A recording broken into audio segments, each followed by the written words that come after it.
আমাৰ দৰে কম মগজুৰ ব্যক্তিক এই কথাবোৰ কোনোবা বিশেষজ্ঞই বুজাই দিলে বৰ ভাল পাম। এইকাৰণে কৈছো এই কথাবোৰ আমি কোনো কাৰণত বুজিব পৰা নাই।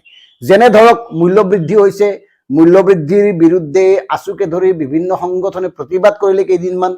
এতিয়া মূল্যবৃদ্ধি কমিব কেতিয়া? একাংশ বিধায়ক মন্ত্ৰীয়ে চাইকেল চলালে, পিছত আকৌ সেই একেই কনভয় লৈয়েই যাত্ৰা আৰম্ভ কৰিলে। মুখ্যমন্ত্ৰী ডাঙৰীয়াই ক'লে যুদ্ধ শেষ হলে মূল্যবৃদ্ধি কমিব। এতিয়া যুদ্ধ শেষ হয় বা কেতিয়া, আমাৰ দেশ ভাৰতবৰ্ষই বা কাৰ লগত যুদ্ধত লিপ্ত হৈছে, এই কথাবোৰ আমাক কোনে বুজাই দিব? আনহাতে কক্ৰচ পাৰ্টিক লৈ সামাজিক মাধ্যমত এতিয়াও উত্তেজনা অব্যাহত আছে। এই যিটো কক্ৰচ পাৰ্টি গঠন হ'ল, তাৰ বিৰুদ্ধে ভাৰতীয় জনতা পাৰ্টি কিয় জঁপিয়াই পৰিল? ইয়াৰ কাৰণ কি?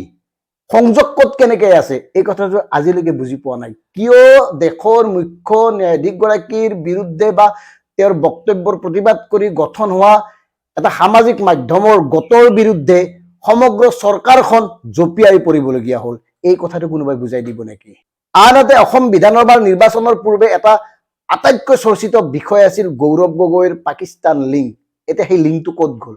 গৌৰৱ গগৈৰ বিৰুদ্ধে প্ৰতিবেদন প্ৰস্তুত কৰি কেন্দ্ৰীয় বিভাগক অৰ্পণ কৰা হ'লনে, বা কেন্দ্ৰীয় বিভাগত যদি গোটেই বিষয়বোৰ অৰ্পণ কৰা হৈছিল, কি পৰ্যায়ত আছে?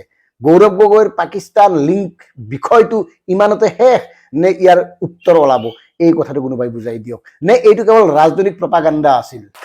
আনহাতে এইবাৰ বিধানসভাৰ নিৰ্বাচনত ভাৰতীয় জনতা পাৰ্টীয়ে একক সংখ্যাগৰিষ্ঠতা পাইছে। তেওঁলোকৰ মিত্ৰজোঁটে বিৰোধীক বিধ্বস্ত কৰি 102খন আসন পাইছে। এতিয়া কংগ্ৰেছ বিধ্বস্ত অসমত।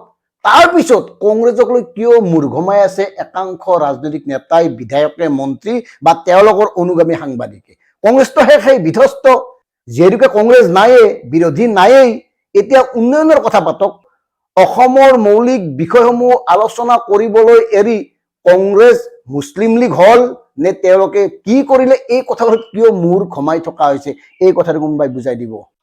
আনহাতে মুখ্যমন্ত্ৰী ডাঙৰীয়াই বিধানসভাত কৈছে 2028লৈকে অসম 10 লাখ কোটিৰ অৰ্থনীতিৰ ৰাজ্যলৈ ৰূপান্তৰিত হ'ব।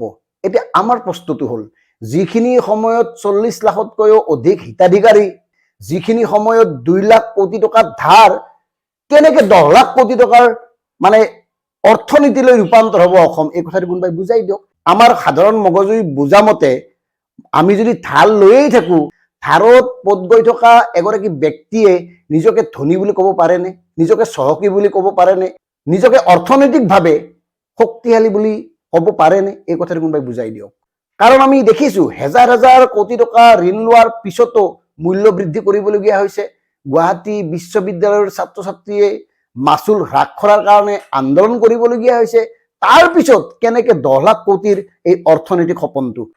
আনহাতে যিহেতুকে আমি জানো গোটেই বিষয়বোৰ নিৰ্ভৰ কৰে ৰাজহৰ ওপৰত। এই ৰাজহ সংগ্ৰহ কৰা হয় বিভিন্ন কৰ কাটলৰ জৰিয়তে সাধাৰণ জনতাৰ পৰা। এতিয়া সাধাৰণ জনতাক প্ৰতিনিধিত্ব কৰিবলৈ যোৱা এই বিধায়কসকলে, মন্ত্ৰীসকলে বিধানসভাত কোনবোৰ বিষয় আটাইতকৈ গুৰুত্বপূৰ্ণভাৱে বিবেচনা কৰি আলোচনা কৰা উচিত? কোনে কাৰ লগত শুইছে, কোনে কাক কেনেকৈ বিয়া কৰাইছে, কোনে কাক বিয়া কৰাব, এই বিষয়বোৰ গুৰুত্ব দিয়া উচিত নে শেহতীয়া মৌলিক বিষয়বোৰ আলোচনা কৰা উচিত? কোনবোৰ আলোচনা কৰিব লাগিছিল, কোনবোৰ বৰ্তমান অসম বিধানসভাৰ মজিয়াত আলোচিত হৈ আছে? গতিকে প্ৰিয় দৰ্শক, হয়তো এই ইটো সিটো নুবুজা বহুত কথা আপোনালোকৰ মনতো খুদুৱাই আছে।